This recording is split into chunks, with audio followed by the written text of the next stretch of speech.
I wasn't the favorite. That became clear long before I understood what favoritism even was. My sister, Caroline, was everything my mother wanted in a daughter. Poised, beautiful, agreeable. She played the piano, wore pink satin, and smiled on command. I, on the other hand, was too curious, too loud, too different. While she received compliments, I received corrections. "Why can't you be more like your sister?" was the chorus of my childhood, and each time it was said, a piece of me shrank a little more. It wasn't just subtle looks or passive comments. It was being left out of family trips because Caroline needed space to focus. It was birthday parties where my cake was store-bought and hers was homemade. It was applause for her performances and silence for my artwork. I learned how to be invisible because it was safer than being compared. I started to believe I was unlovable, a background character in my own home. But what they didn't know was that invisibility can be a powerful shield. And from that quiet place, I watched, I learned, and I waited. I kept journals, stacks of them. Every insult, every overlooked moment, every praise she received in my place. I wrote it all down, not out of hate, out of survival. I needed proof that I existed, that what I felt was real. Over time, my pain became my fuel. I didn't cry, I studied, I worked harder. While Caroline was being polished for the spotlight, I was building something deeper. Quiet strength, vision, grit. What started as a need for approval turned into a hunger for independence. I didn't want to be the favorite anymore. I wanted to be undeniable. But you can't grow wings without first falling. And the fall came one bitter winter evening, the night my mother publicly said I'd never be as graceful or respectable as Caroline, at a family dinner. In front of my cousins, my aunts, my friends, I froze, smiled politely, and excused myself. But inside, something snapped. That night, I made myself a promise. I would rise, not to hurt them, but to show them. To become the kind of woman no one could ignore. To become my own damn role model. After that night, I stopped trying to fit into their expectations. I wasn't going to waste another breath chasing validation that was never meant for me. Instead, I disappeared into something better. Focus. I didn't announce my plans or throw tantrums. I simply vanished from the emotional battlefield and started preparing for my own war. I took jobs after school, applied for scholarships, and found mentors in the most unexpected places, like the librarian who slipped me books on leadership when no one was watching. I devoured every single one like they were maps to a future no one thought I could have. Caroline went off to a fancy arts college, fully funded, with goodbye parties and social media posts filled with glitter and praise. I left too, but quietly, on a bus to a state university with a partial scholarship and a suitcase full of thrifted clothes. No one posted about me, no one threw confetti. But that's the thing about underdogs. Our stories aren't flashy at the start. They burn slow. And when they catch fire, the world notices. I wasn't bitter. I was becoming. And I knew that transformation done in silence is the loudest form of revenge. My first semester nearly broke me. Working 2 jobs. Sleeping 3 hours a night. Studying under flickering dorm lights while roommates partied. But while others were chasing parties, I was chasing peace. I was building myself from the ashes they thought I'd stay buried in. I joined a student group for first-gen college students, and for the first time, I saw people who got it, who knew what it felt like to be underestimated, overlooked, uninvited. I wasn't alone anymore. And slowly, something inside me started healing. Not because they loved me, but because I had started loving myself. One night, I opened my journal and wrote, "I'm not here to prove them wrong. I'm here to prove me right." That shift changed everything. My drive wasn't about revenge anymore. It was about reclaiming who I was before they buried me under comparisons. I wasn't just Caroline's little sister. I was my own name, my own voice, and it was getting louder. I didn't expect to be noticed. That was never the plan. I was building a life, not a performance. But one afternoon, something shifted. I had written a research paper on resilience in family dynamics, based on my own experience, though I never mentioned names. My professor was so moved, she asked if she could submit it to a national student conference. I shrugged, said yes, and forgot about it. A few weeks later, I was invited to speak. Me, the invisible one, the forgotten daughter. I stood in front of 300 people, hands shaking, heart racing, and told my truth. It wasn't polished, it wasn't perfect, but it was real. I spoke about what it feels like to be erased by comparison, to grow up in the shadow of someone else's spotlight. I spoke of the loneliness, the quiet ache, the anger, and the beauty of choosing to rise anyway. When I finished, the room was silent. Then came the applause, and I realized I wasn't the only one. My pain had a purpose, and my story, it mattered. For the first time, I didn't feel like I was writing in a journal no one would read. I felt seen. News of the speech reached further than I expected. I was invited to join a mentorship program for young women from difficult family backgrounds. Me, a mentor, I couldn't stop smiling. Because in that moment, I knew I had become the role model I never had. Not because I was flawless, but because I was real. I wasn't pretending to be perfect. I was standing in my scars and saying, "You can still bloom." And just as I started to feel truly proud of myself, Caroline reached out. If this part of my story resonates with you, don't forget to like the video and subscribe. That's how YouTube knows this matters, and how more people can find it. Her message was short, polite, almost distant. She said she saw my name in a university article and was happy for me. But I could read between the lines. For the first time in her life, she wasn't the one everyone was watching. Caroline didn't say much in that first message, just enough to remind me she still existed in the center of our family's world. I didn't reply right away. I wasn't angry, just cautious. For years, I had been the afterthought. Now that I was standing in my own light, I wasn't about to let her pull me back into the shadows. But curiosity got the better of me. I clicked on her profile, her perfect life, the one curated in pastel filters and flawless captions, had begun to crack. There were no recent posts about her job, no smiling selfies with friends, just old echoes of perfection and silence. And then, one night, she called. I almost didn't answer, but something in me, maybe grace, maybe closure, said yes. Her voice was shaky, thinner than I remembered. She told me things I never expected. That she had dropped out of her dream job, that the pressure to be perfect had finally broken her, that our mother still compared her, only now, to me. I felt a strange mix of things. Sadness, surprise, but mostly, something I never thought I'd feel toward her, compassion. She said, "You always seemed so unaffected, like nothing got to you." I laughed, not out of mockery, but disbelief. I told her the truth, that I felt everything, every comparison, every silence, every compliment that was never meant for me. But I turned that pain into power. And she cried. Because for the first time, we were two sisters. Not a favorite and a failure. Just two broken girls raised in a house that taught us love had to be earned. That call didn't fix everything, but it opened a door. One I had sealed shut for years. And behind that door wasn't just pain, there was truth, and maybe even healing. But I knew one thing for sure. I didn't need her to see me anymore. I already saw myself. I always thought that if I ever became someone worth noticing, my mother would finally say it. "I'm proud of you." Not in passing. Not behind someone else's back. But to my face, without hesitation. I imagined it so many times that it became a fantasy I clung to, like a child with a worn-out blanket. But real life doesn't always grant wishes, especially ones tied to people who refuse to change. So when I was invited to receive an award at my university for community leadership, I sent my family an invitation, all of them, even her. The night of the ceremony, I scanned the crowd.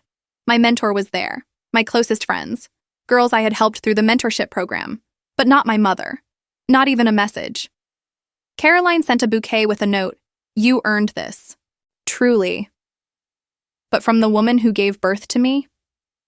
Silence. and that silence echoed louder than any insult ever had. It told me everything I already knew. I wasn't the daughter she wanted. I was the woman I had created from everything she ignored. Still, when I stepped onto the stage, I didn't cry. I didn't break. I stood taller. I thanked the people who had believed in me, who saw me not as a shadow of someone else, but as a whole person. And then I did something unexpected. I thanked my pain, because it shaped me, because it sharpened me, because it taught me that sometimes the family you need isn't the one you're born into, it's the one you choose. And in that room, I felt more loved, more celebrated, more seen than I ever did growing up. That night, I threw away the last journal I had ever written in, the one with the oldest wounds. Not because the pain disappeared, but because it no longer defined me. I wasn't writing to prove I existed anymore. I existed, fully, loudly, proudly, and I knew I was no longer invisible. A year later, my phone rang early in the morning, the kind of call you know will change everything before you even pick up. My mother had passed away in her sleep. No warnings, no goodbyes.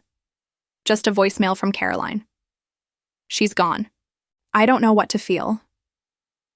I sat on the edge of my bed, numb. The woman who spent her whole life shaping me through silence had now become silent forever. And suddenly, I didn't know how to mourn someone who never really saw me.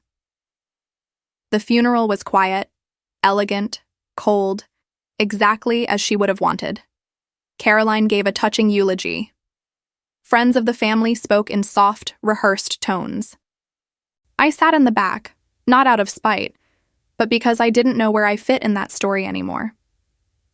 But as people began to leave, Caroline pulled me aside and handed me a letter. She wrote this weeks ago. I didn't even know she had. The envelope had my name on it, in her handwriting, the same loops and curves I'd studied 1,000 times on notes meant for someone else. I opened it that night, alone. It was short. Awkward, even. But in her own guarded way, she said she had watched me from afar, that she didn't understand me growing up, that she was wrong to compare, that she didn't know how to love a daughter who didn't mirror her. But that didn't mean she didn't try in her own way. You were always stronger than I knew, and maybe I was afraid of that. I didn't cry right away. I just sat there, breathing, feeling, forgiving, because that's the thing about grief. It softens edges you thought were carved in stone. It made me realize that maybe I had been holding on to the image of a mother who would never exist, instead of seeing the flawed human who tried and failed, but left behind a spark of something unfinished. And I decided that her silence would end with me. After reading that letter, I felt something shift. Not closure, but clarity. My story wasn't about her anymore. It never truly was. It was about the girl she overlooked, becoming the woman no one could ignore. So I did something bold. I applied to graduate school. I pitched a project focused on emotional resilience in families with generational favoritism and silent wounds. And it got approved, with funding. Suddenly, the pain that once isolated me became a bridge for others. I wasn't healing in secret anymore. I was helping people publicly, intentionally, powerfully. I began hosting workshops, speaking at conferences, sharing my story, not for sympathy, but as a mirror for those who still felt invisible. I met women who had been silenced by sisters, mothers, fathers, entire legacies of comparison and neglect. We cried together. We healed together. And something incredible happened. They started telling their stories too. It was no longer about revenge. It was about reclamation, about saying, I am here, I matter, and I won't be erased. Caroline came to one of my talks. She sat quietly in the back, like I once did at her recitals. When I finished, she came up to me, tears in her eyes, and whispered, I wish I had seen you sooner. And this time, I wasn't bitter. I hugged her, because we were both daughters of the same silence. We just survived it differently. In that moment, I realized something I never expected. I had become the role model, not only for strangers, but for my sister. The girl who once stood in the spotlight alone now looked at me with awe, not envy. And that was the most powerful revenge of all, becoming everything they said I'd never be, without needing to hurt anyone to get there. It had been years since I walked through the front door of my childhood home. Caroline and I decided to sell it after our mother passed. But we both wanted to visit one last time. To say goodbye, not to the walls or furniture, but to the ghosts we'd carried for far too long. As I stepped inside, the air was thick with memory. The hallway still creaked in the same place. The photo frames lined the walls, most of them with Caroline smiling, front and center. But this time, I didn't feel bitterness. I felt distance, growth, peace. We moved slowly through the rooms, touching old trophies, rereading notes on the fridge that hadn't been changed in years. Then we found a box in the closet, filled with things we never knew our mother kept. Letters, drawings, a kindergarten essay I wrote titled, "When I Grow Up, I Want to Be Brave." She had saved it, all this time. I didn't know what to do with that. I thought she didn't notice me at all. But maybe, just maybe, she had been watching in silence. And silence, though cruel, was still a form of presence. Caroline and I sat on the living room floor, reading through the box in silence. No tears, no dramatic breakdowns, just two women reclaiming their childhood story, piece by piece. "We never really knew her," Caroline said. "No," I replied, "but I think she knew us more than she let on." For once, there was no rivalry in the room, no tension, just two survivors finding peace in the ashes of their upbringing. Before we left, I walked into what used to be my bedroom. I stood there for a long time, hand on the doorframe, heart full. Not because everything had been fixed, but because I had healed anyway. I didn't need to rewrite the past. I had rewritten myself. Not long after we sold the house, I was invited to speak at a national conference on emotional resilience. The audience, hundreds of educators, counselors, and parents. People in positions of influence over the next generation of children. Children like I had been. I stood backstage with my heart pounding, not from fear, but from purpose. I knew this was bigger than me now. This was about every child who grows up unheard, compared, silenced, and still dares to rise. When I walked onto that stage, I didn't carry shame or longing anymore. I carried legacy, not the one I was given, but the one I chose to build. I told my story, not as a victim, but as a builder. A woman who rose from the rubble of favoritism and made something beautiful out of what was broken. I shared the moments that shattered me, but more importantly, I shared the grace I found in rebuilding. People cried, people stood, and afterward, so many came to say, "You told my story too." One woman, a school counselor, pulled me aside. She said she realized she had been unintentionally favoring one student over another, and that my words opened her eyes. That was the moment I understood. My story was changing stories. I wasn't just healing in my own lane. I was helping rewrite patterns across families and communities. The girl who once wrote in secret journals to survive was now speaking into microphones to transform. Caroline texted me that night. "I watched your speech. You've become everything we needed growing up." I stared at that message for a long time. Then I replied, "So have you." Because she wasn't the perfect girl anymore. She was real, raw, human. And we had both learned how to be more than what we were told to be. I used to think being a role model meant perfection. Straight lines, clean smiles, effortless grace. But I know better now. Being a role model means showing up with your scars visible. It means standing in front of the world and saying, "Here's where I broke, and here's how I didn't stay broken." My story wasn't neat. It was messy, emotional, raw, but it was mine, and that made it powerful. Years later, I returned to my old university. This time, not as a student, but as a guest speaker for the incoming class. As I stood at the podium, I looked out at faces full of fear, hope, hunger. I saw myself in them. And I told them the truth. That sometimes the people closest to you won't believe in you. That your worth will be questioned, your dreams dismissed, your identity compared. And still, you rise.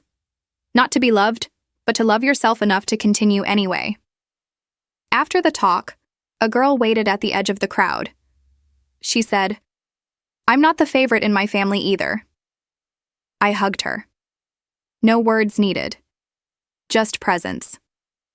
Because I knew that pain intimately, and I had turned it into purpose.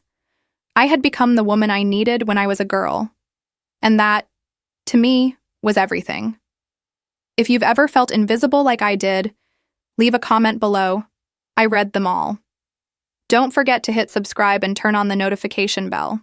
Someone out there needs this story just like you found it today. I wasn't the favorite, but I became the role model. And I wouldn't trade that journey for anything.